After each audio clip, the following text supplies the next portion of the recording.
ഇന്നത്തെ മൈലാഞ്ചി കളർഫുള്ളാക്കിയത് വേറൊരാളാണ്.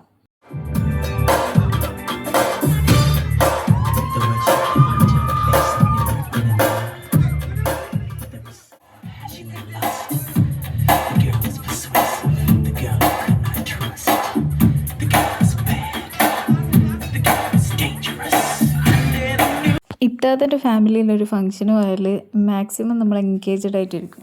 അവിടെ മസിലും പിടിച്ച് നടക്കുന്ന കാരണവന്മാരെയും കാണാൻ പറ്റില്ല, സ്വർണത്തിൻ്റെ തൂക്കം നോക്കി നടക്കുന്ന അമ്മമാരെയും കാണാൻ പറ്റില്ല. പക്ഷെ എനിക്ക് നിങ്ങളോട് ഒറ്റക്കാര് പറയാനുള്ളൂ, സജിലി സലീം നമ്മൾ വിചാരിക്കുന്ന പോലത്തെ ഒരാളല്ല. ചിക്കന്റെ കാല് കഴിക്കുന്നത് നിങ്ങൾ കണ്ടോ?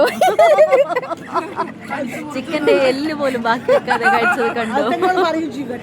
സോറി ഗൈസ്, കണ്ടന്റ് വരുത്തുമ്പോൾ ചിലപ്പോൾ നമ്മൾ നീലക്കുരു ആവും. പെണ്ണിൻ്റെ വീട്ടുകാരുടെ പാട്ട് നമ്മൾ കേട്ടല്ലോ, ഇനി പിയാപ്പിളിൻ്റെ പാട്ടും കൂടി കേൾക്കാം.